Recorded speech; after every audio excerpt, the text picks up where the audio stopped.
This is a typical example of that popular saying that not everybody in the UK are okay. Sometimes the day wey some of us dey shed tears, cry bitterly, na im many pass that smile wey you dey see for our faces. Now, before you make that decision of coming or going to abroad, any country of your choice, please watch carefully. Somebody who comes school and at the end of the day, they are now asking her to leave just like that. I never knew that one day I would come out like this. Feeling so vulnerable and, in a place of pain to talk to you guys.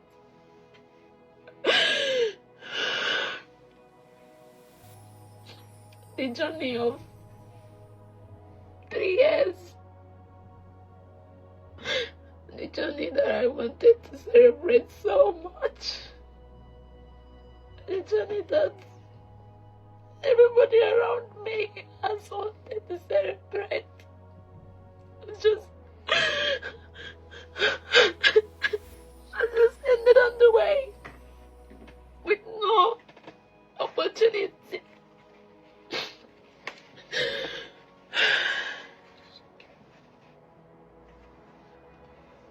I've been in the UK for 3 years now.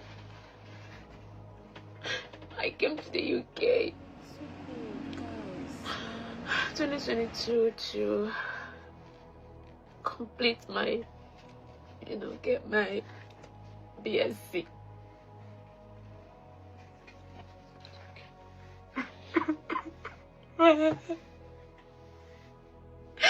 It's been a hell of 3 years.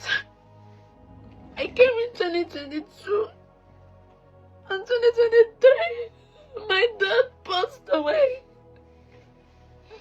My sponsor passed away, and I was left in this state of nowhere. Nobody to run to.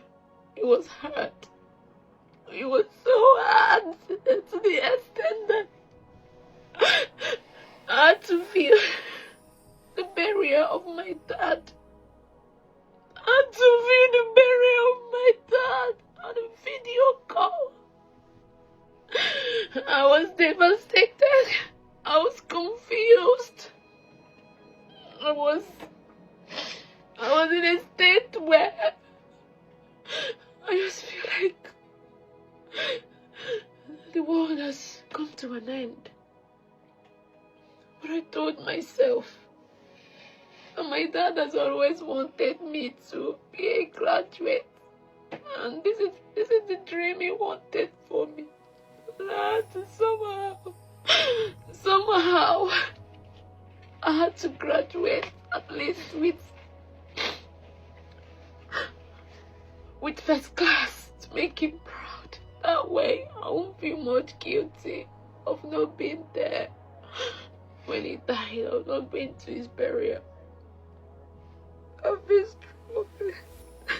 I've been struggling.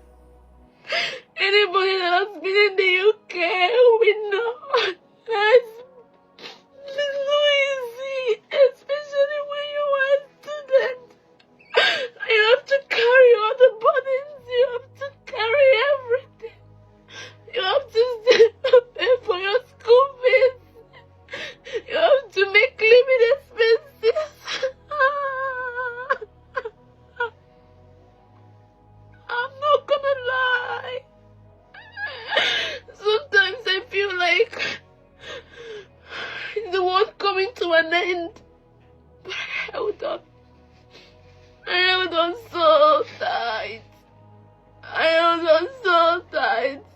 And just at the end of it, just this close at the end of it. So when I was going through this trauma of my dad passing away, I didn't know that it's gonna prolong that much, We never know the depression or we all talked about happens to everybody differently. After my dad died, I was feeling guilty.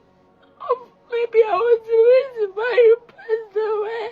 Because I was just somehow feeling guilty.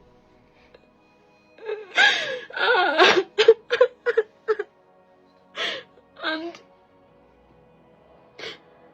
I could only feel happy when I'm around people. And this country being a very busy country,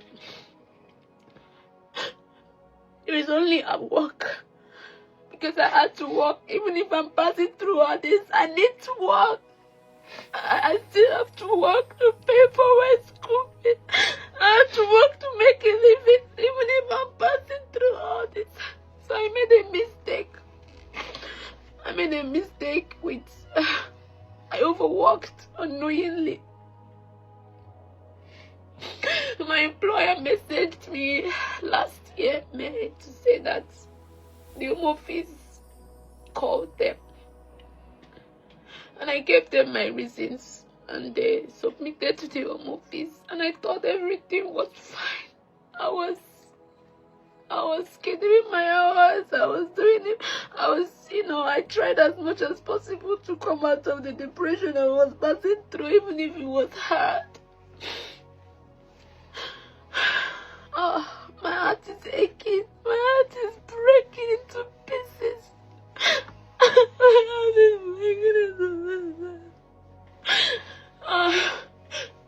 So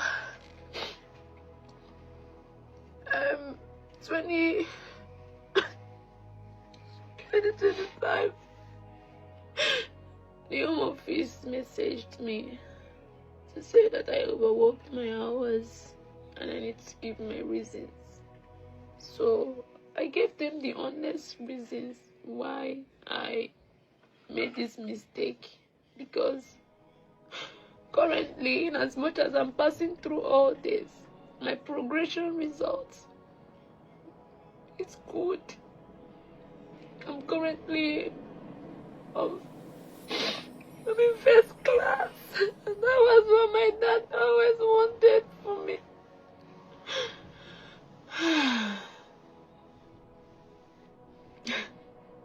They didn't listen to me. They asked me to leave the country with immediate. They didn't give me chance to get, at least to complete my studies. That was the only thing I wanted. I just wanted to complete my studies. When the home office messaged me, I contacted the uni. I was being very honest, really honest. I told them what I was passing through. I told them what happened. But unfortunately, the uni withdrew my sponsorship. They withdrew my sponsorship. I cried. I begged them. I told them that I was just in a vulnerable state. They didn't come through for me. They only treated me like a thief. And treated me like a thief.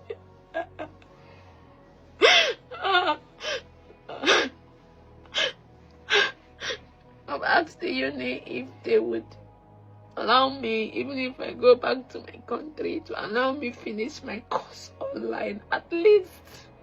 That was the only thing I asked. But they said no. They said they can't. So I can't even get my degree. I can't. It's been 3 years. It's been 3 years. 3 years of pain. 3 years of constant pain. I had to work even when I'm sick. I had to work even when I'm depressed. I had to work even when I don't know where to run to. I held on so strong. I held on so strong. But then no help, no route. Currently, I'm making my plans to leave the country. I'm making my plans to leave.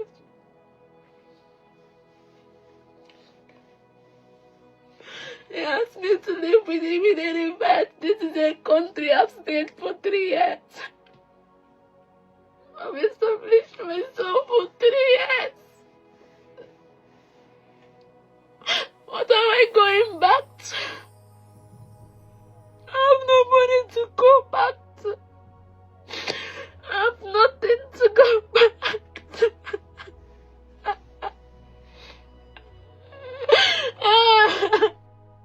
The whole essence of this video is just to educate you who is still indulging out there simply because you feel or think you are smart. These people, it will always take time. They don't forget. Everywhere is wired, most especially when you come in as a student. Every of your documentations are with them. Anywhere your name appear, they are going to scrutinize it just to make sure that you remain law abiding. No matter your pains, what you are going through is none of their business. All they want that is making here so unique that everybody want to rush to is the law eyes is tied that he doesn't know his relatives.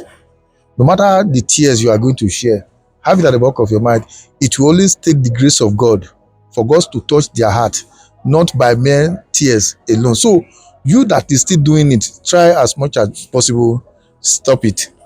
Otherwise, when you are caught just like this, after 3 years, no certificate, morning time all wasted. And I hope and pray that God Almighty will, through this video, hear the plea of this young girl so that the gentle soul of his dad will rest in peace. I'm so proud that of it, through that which he has been expecting from his daughter has been achieved. If not for anything, they should allow her complete her education, if not here in the UK, but back home so that she can get that certificate. Anyway, whatever you think, drop your comment in the comment section once again. Share and follow the page. For the record, mistake is mistake. They don't joke with it. They don't want to know your rationale behind it, because whether you like it or not, everybody must have 1 or 2 excuses to give, and that excuse is what they don't want to hear. If you were to be in Africa or Nigeria, before you know it, it might likely go. But here, whether it's their next door neighbor, it's their relatives, their father, it's their mom, they don't care. Let the law take its course, and that is how to know an environment and society that is truly working.